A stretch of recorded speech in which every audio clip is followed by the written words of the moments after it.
When the great-grandfather, Archbishop Idahosa, had a problem with Archbishop Nicholas Duncan Williams, there is a man in America called T. Osborne. T. Osborne came to Nigeria to preach for Archbishop Idahosa. Then Archbishop said, I have my son in Ghana called Nicholas Williams. Go and preach there too.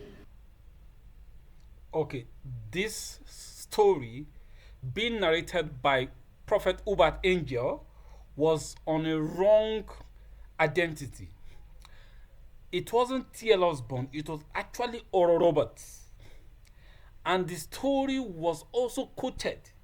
When you see a man make more than one mistake, 1, 2, 3, then you begin to question if he's genuinely telling the story the way it is, or he wants to make it look different and take some glory in it, or to communicate his own in his own language to the people who are there.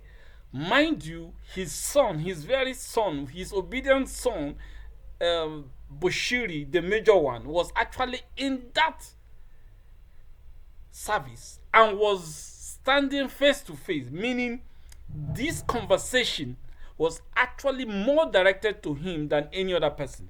I will play it further so that you listen, because he actually said, okay, let me continue with the video. He said, I'll go. Then he called Archbishop and said, Archbishop Nicholas, my son, my friend is coming to preach in Ghana.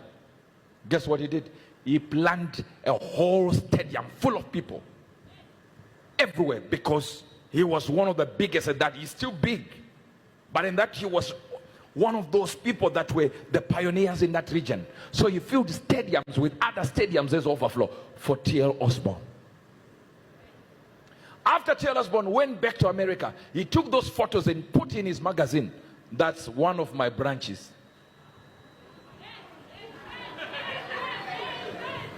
Nicholas Duncan Williams got angry, wrote a letter to T.L. Osborne, remove from your magazines, and since you have already sent the magazines out, write another letter apologizing, because I'm also a founder of a church. Now you're calling me a branch. T.L. Osborne just took the letter, sent it to Idahosa. Said, Idahosa, please look at your son. Idahosa sent the same letter to Nicholas. Nicholas, are you sure you are saying this? He said yes. He sent 3 bishops to talk to him from Nigeria. They sat down. Nicholas Daniel, please, Bishop, I know you are a bishop, but you are a son of our father. Please, our father says you need to come to Nigeria to apologize to me. He said, why should I be apologizing?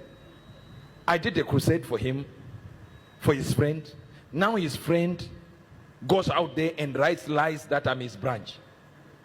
He said, I will not go. The guy said, no, sir, do you know you are saying no to Idahosa? He said, we are all men of God. He took the letter and bent it. Then they went back to Nigeria. Idahosa sent another. Okay, this Prophet Uebert Angel is actually talking about prominent men of God. Among them were pioneers of the Gospels in Nigeria, Ghana, and the United States. I mean, we're talking about Archbishop Benson Idahosa, who is late now, from Nigeria, and we're talking about Archbishop Duncan Williams, who is presently in Ghana as one of the major pioneers of the prophetic ministry in Ghana. Now, in his sermon, in his story, he, like I've told you, the identity issue, but he went further to say that Duncan Williams began to suffer several assassination attacks, and that include from the FBI. I wonder how he related that story. How can someone who is suffering from assassination attack be coming from FBI without any tangible accusation or any tangible thing they said that Duncan Williams has done. But he went further to commit a fallacy that Duncan Williams found himself in the United Kingdom. Now I want to play the video further so that you can judge for yourself. Thank you. Nicholas, from this day, I no longer cover you. This same covering this man said is not in existence.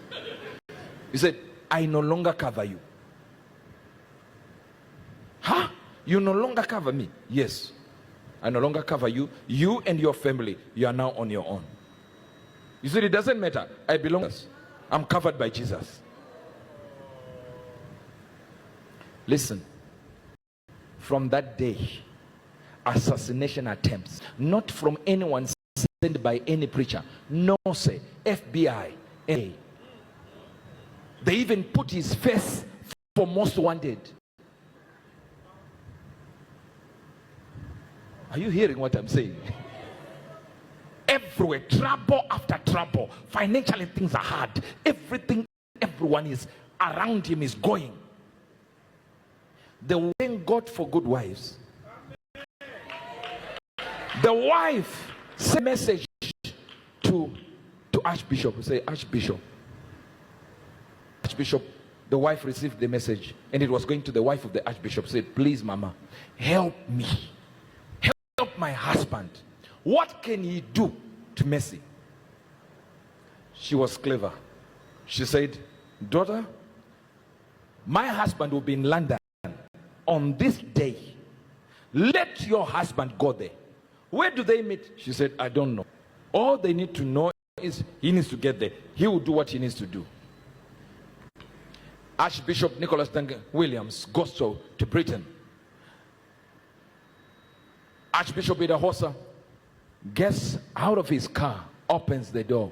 As he moves towards the church, Archbishop Nicholas Duncan Williams ran, threw himself on the ground. He said, Papa, mercy! Mercy! The legislation court was now in action. Mercy! The executive court had left decisions. Now there was no. He said, if you are covered by Christ, it doesn't end there. That's a cartel. And this cartel, you must be very obedient. And that obedience goes beyond Christ. That you must also be obedient to this man. And where he fall out with this story is a man who is on the FBI wanted list also went to the United Kingdom without Interpol, without an arrest, without interrogation to meet late Archbishop Benson Idahosa. That is where the disconnect is. No arrest, nothing.